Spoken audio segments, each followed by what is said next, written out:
Good place that to come into our next conversation, a focus on the youth between the ages of 15 to 24, 2.4 million of them currently, out of what, 69.1% to be exact. Here's a question for you on 072-110-5584. Would like to get your views. See, this debate has been going on between economists and politicians already.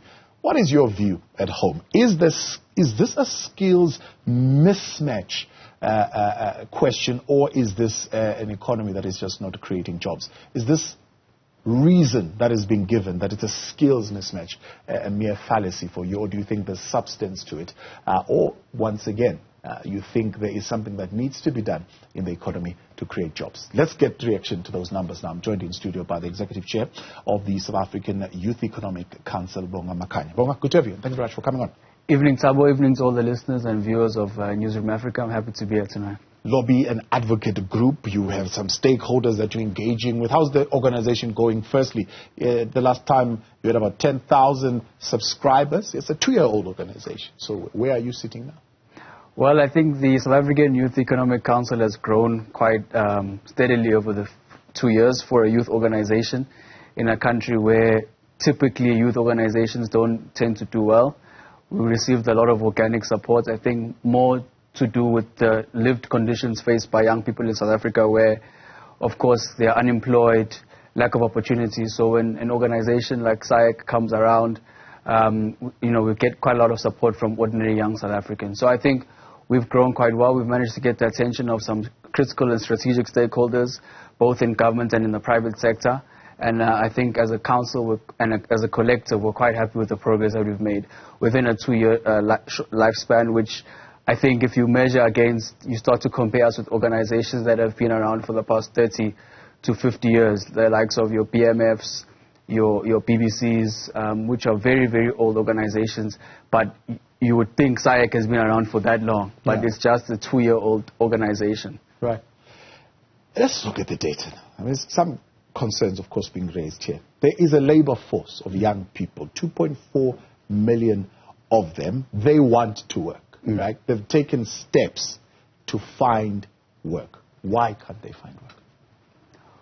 Well, the South African economy is a multi-pronged problem in terms of why young people are not finding work. It's largely due to structural unemployment and structural challenges faced by the economy that date back from the early 1960s. And what we mean by that is that fundamentally our education system is not working as well as it should be working, from a basic education system to a high education system. If you look at the output in terms of the amount of people that we're actually skilling, it's very, very low. Yet even the amount of people that come out of the system, even though they're out of the system, they still struggle to find work because the economy is not absorbing them. So the means of production have essentially what we call, in economic terms, have been fully, used up. So you've got a system where major companies in South Africa are just simply not employing, even though the skills are coming through the system.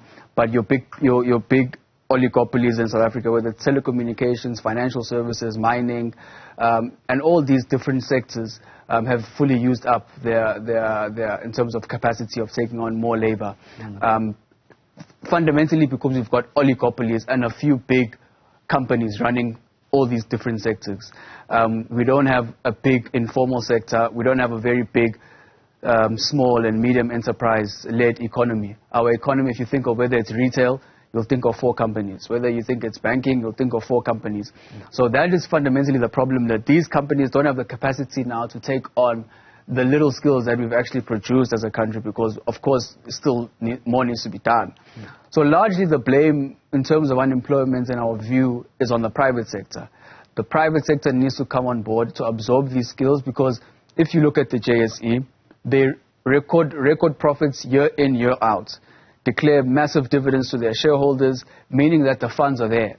And if you look at the liquidity levels of South Africa compared globally, we've actually got so a lot of people are holding cash. There's a lot of cash sitting in banks. That money can be redeployed and reinvested into the economy to create jobs, right? And you can read any balance sheets or any income statements of any top JSE listed company, you'll see what I'm talking about in terms of the amounts of cash reserves that these companies have, the amounts of profits that they declare.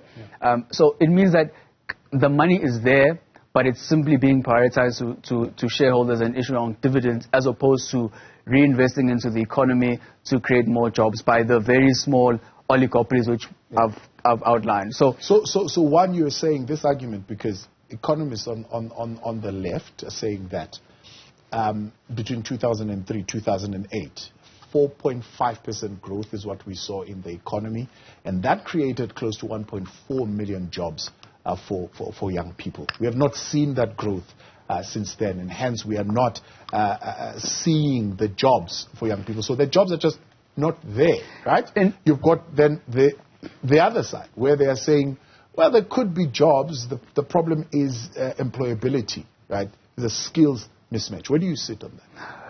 The skills mismatch conversation is a misguided conversation. For example, you refer to the early years of democracy, probably from maybe, let's start from 1999, maybe up until 2007, right? Where you were saying there's a lot of economic growth, and evidently there was, right? Largely due to a commodities boom around that time, a mining-backed economy. However, South Africa's worst unemployment numbers came during that time, where it was sitting around 32%, 30%. I think in 2002 it peaked, or 2004 around 32%. In fact, there was a big argument between the then president at the time, Thabo Mbeki, and the Stats SA SG, Palile Hotla, where the president was accusing the Stats SA of, he was saying that he doesn't believe the numbers because he doesn't see the people on the streets that are unemployed, right?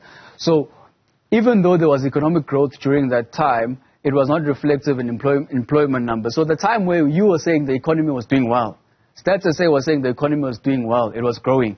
South Africa also had the worst unemployment rate it's ever had. It then has the worst unemployment rate in a pandemic, where it sat at 33% under in 2020.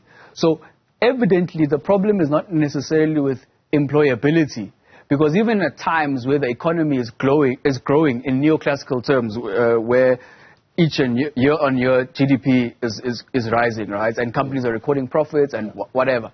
Still, the employment numbers were very bad. Right. Why? Because of the structural issues that South Africa faces. So even though young people, and I know many of them, both interpersonally, but even statistically speaking, once you come out the university system, the TVET system, there are no jobs waiting for you currently because the private sector is not absorbing you. And unfortunately, whether you go anywhere in the world, government does not necessarily is not necessarily the mass driver of direct job creation, right? Yeah. So there's nowhere in the world where the most jobs are in government. Yeah. Everywhere in the world, most jobs are in the private sector. Right. I think in China it's the closest, where I think it's about 55 to 45% in terms of 40% are around the states, SOEs, and then the other 60 is in the private sector. Yeah. But globally and statistically and otherwise, the private sector needs to be the one that redeploys capital to reinvest into job creation. Yes. And in the South African case study, the times where the economy was booming, the private sector was not creating jobs. So you're saying as an organization, look at two things: what governments needs to change in how they do things, but two, what private sector needs to change in how they do things. This isn't what politicians are saying in their manifestos, right? So you could Rise Mzansi, who are saying, well, young people need to be getting into skills development programs. That's going to help them to be employed, right? You've got the Democratic Alliance saying, the problem here is there's excessive regulations, right, in the labor market. And if we remove those things like employment equity quotas, things like minimum wage, right? Young people must have an option to choose to say, well, I don't need minimum wage, I just want a foot in the door. Just put me in there, at least I get the experience. If we do that, we'll get more young people employed. What's your take? Well, our take is quite simple. In fact, those type of suggestions are both disingenuous and probably anti-democratic, right? Or undemocratic, rather.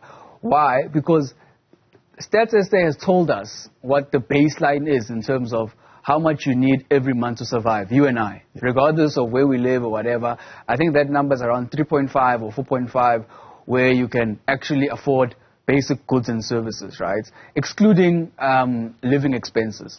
So you can't expect young people you can't remove a minimum wage or all of these employment regulations, because they are there to protect the most vulnerable in the society from greedy capitalists and from greedy business owners who, the only thing that ends up happening, by the way, when you do implement things like that, is that they just get higher profits.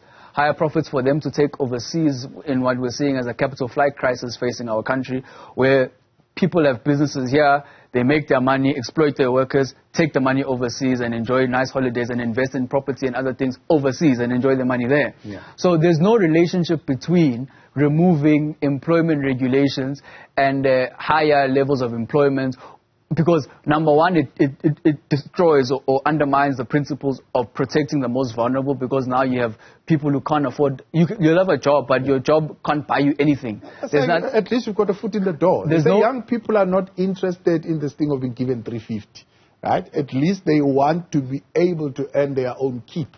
And so if they are there, whether they are earning below the 3,900 or 3,500, whatever it is, exploitation can never be a foot in the door.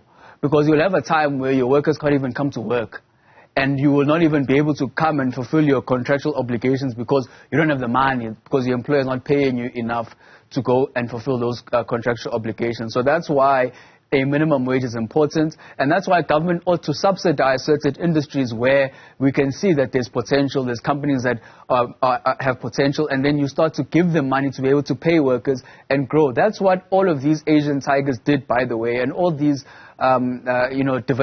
developing economies, where government literally bought into companies and like, for example, Toyota, which was not doing well, but government was able to put money into the hands of Toyota to pay their workers, to grow their company, invest in research and development, and become a national or global automobile company, right? Yeah. So instead of saying that we must remove labor regulations and call for exploitation, essentially, and the only people that end up getting the short end of the stick are ordinary young black people who can work close to nothing because in the name of they need a job, right? But we know that they can't afford to live, they can't afford to eat, they can't afford to clothe themselves with that so-called foot in the door.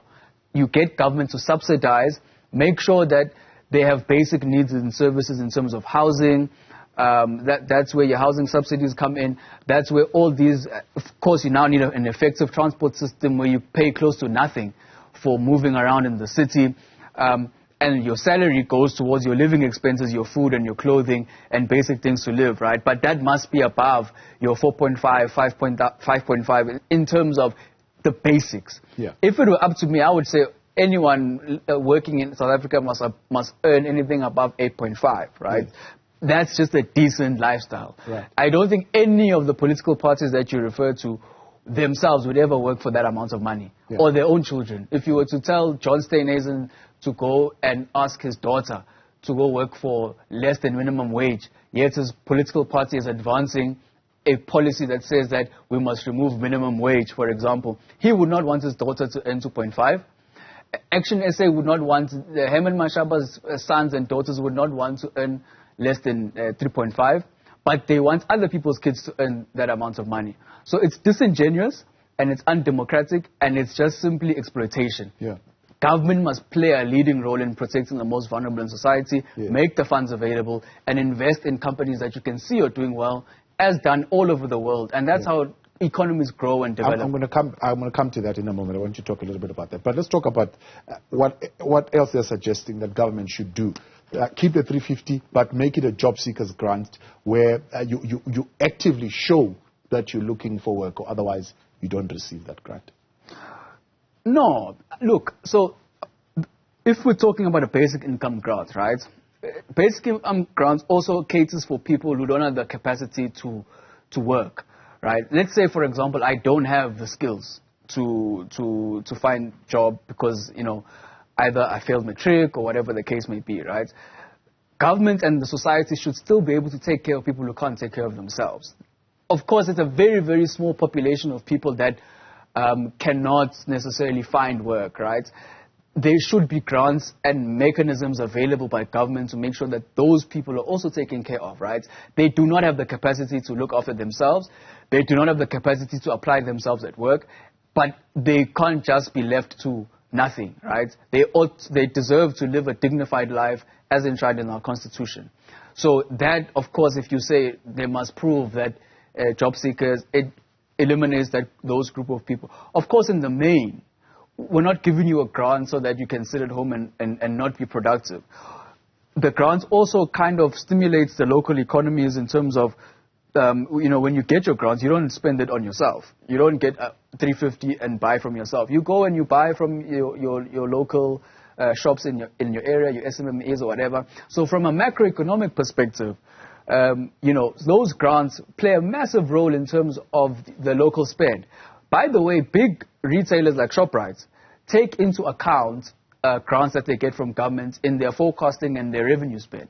I know for a fact that they will take into account the fact that a bulk of our customers are people that are grant recipients. Yeah. So our grant system is literally keeping our retail sector alive in South Africa, right? So therefore, the idea that no, it must just be for job seekers and it's narrow and it's not taking into account the full context of what the grant actually covers. So the grant covers local spend, retail spend, to look after yourself, but also people use the grant to go look for jobs, start their businesses. So it's a multifaceted in terms of intervention by government. Okay. It's a very capitalistic and very narrow and classist or kind of a narrow approach to say that government must give you money to go look for a job only, because it excludes a large number of people. Let's move from the opposition parties. Let's talk about what the governing ANC is doing currently, right? Panyaza Lesufi says, well, 7,000 young people are no longer grant recipients. Says social development, forget those 7,000 people. They are now out of that system. They are now wardens. They have got work. They get a salary. They feed their families. Is that what you're talking about? That's exactly what we want, both from government and the private sector. Ideally, we want an economy that creates jobs. Young people don't have to rely on grants. Young people are business owners, and that's what we call for as a South African Youth Economic Council. Beyond just, in fact, the jobs that Panyaza Lesufi has announced, which we welcome.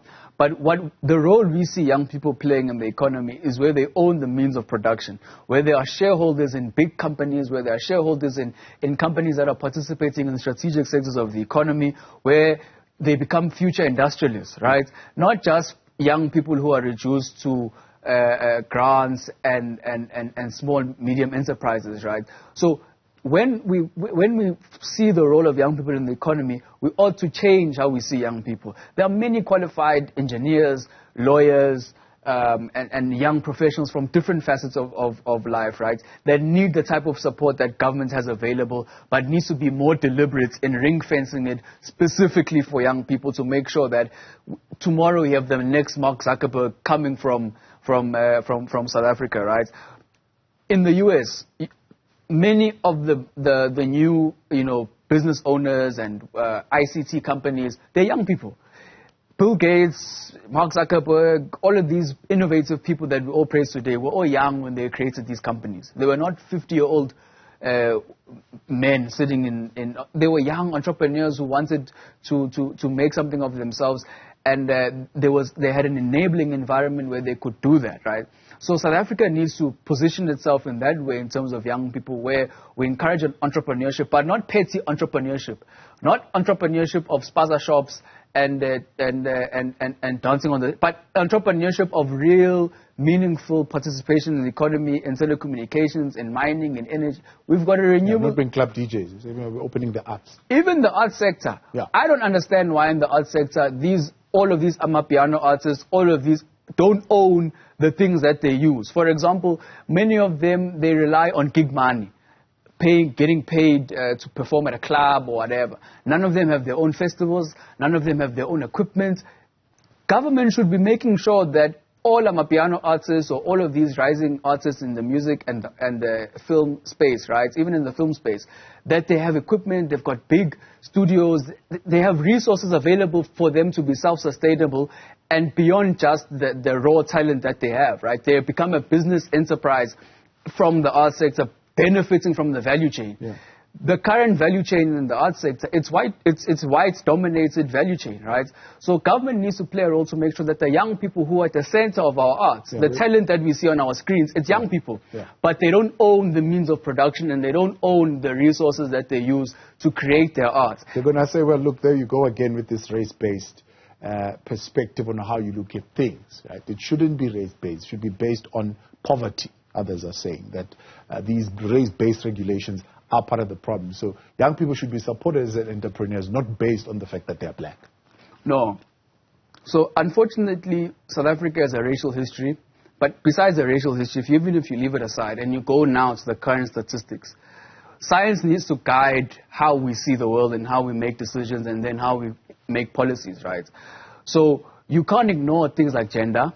You can't ignore things like race. You can't ignore fundamental identity pillars which affects a large number of people. And unfortunately, in South Africa, we've got a very racialized economy, whether we like it or not. If you look at the JSE-listed companies in terms of managerial and executive positions, many of them are still white people, right? If you look at the ownership structure of the economy, many of them are still white males. Yeah. It's not me who feels that that's what it is. It's what is there now if we were to research and check. So when we say that it's still a white-dominated space, we mean exactly that. That it's so just because broad-based black economic empowerment was badly implemented, you say it should not necessarily be scrapped. No, of course not. You need employment equity. You need affirmative action anyway, where something wrong was done to redo the bad things of the past, right? So I think people mistaken BEE and affirmative action. Whether you agree with how BEE has been structured or not does not mean that the principles and fundamentals of affirmative action still need to stay in place. Of course, BEE has not worked in the way that we have wanted it to work, right?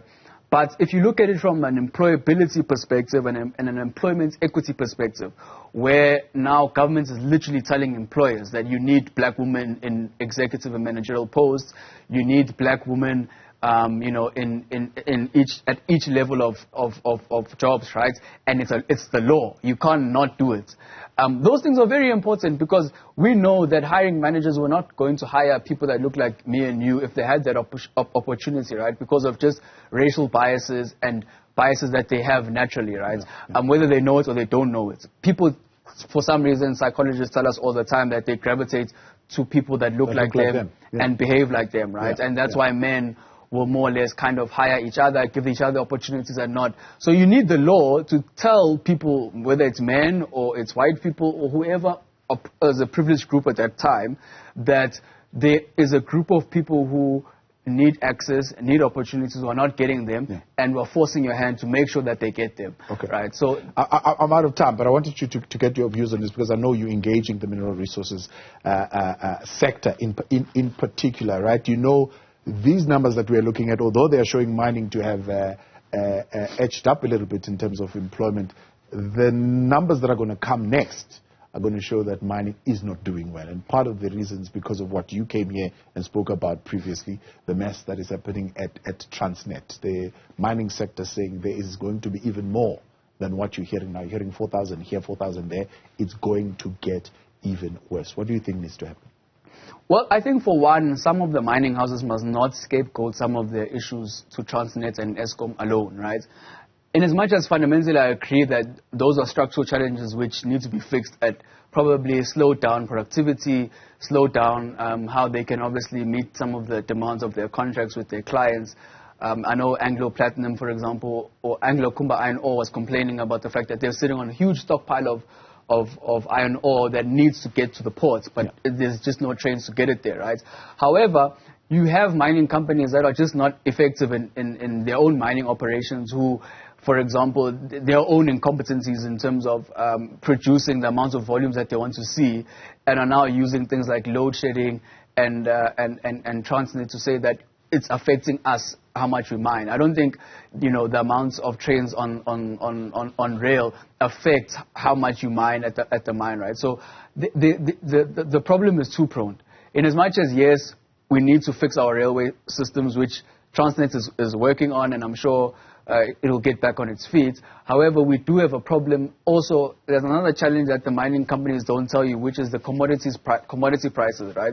Many of them, when the prices are low, they will put the mine under care and maintenance. All types of problems, right? Why? Because it's not feasible for them to mine, because globally the price of, I don't know, maybe say manganese or coal or whatever is trading at a very low price. So it's not feasible for the owners to currently mine at that price because they're not going to be making any profits. That has nothing to do with Transnet. It has nothing to do with ESCOM. It has nothing to do with the government or the conditions in South Africa. It's got everything to do with the global market of commodities, right? So it's a multi-pronged problem in terms of the mining industry. In as much as we do have problems that we face, but I know of a lot of mines that have been placed under care and maintenance, not because of any other reason, only because the commodity prices are low. And once they start picking up again, then the mine starts hiring people and start getting back on its feet. So I think the DMRE has done well in terms of encouraging investments into the mining space. There are many applications that are processed daily and annually. I think they released their numbers recently. And we're encouraged to see the flow of new mines that are being actually, the prospecting rights that have been granted. It's encouraging. But another problem that we face in that sector is the monopoly of big companies. Your Anglo America, your Exxaro. You can't mine in this country outside of those. So we need to break up those monopolies. We need new players in the sector. Exxaro today is a celebrated big black mining company only because they were able to get assets of other big mining companies which didn't deem them to be worthy anymore, and then they were given access. We need more stories like that, and they must not then become like the people we were fighting against before, to say that Anglo must break up its assets. So we need new mine owners in South Africa. We need new mining companies in South Africa, and not just rely on the big traditional mining houses that are there for us to grow that sector, encourage new investments, have new players, and not monopolize it amongst 2 or 3 big companies. Bonga, I appreciate your time. Thanks for coming in and your reflections this evening. Bonga Makhanya, Executive Chair of the South African Youth Economic Council. Right.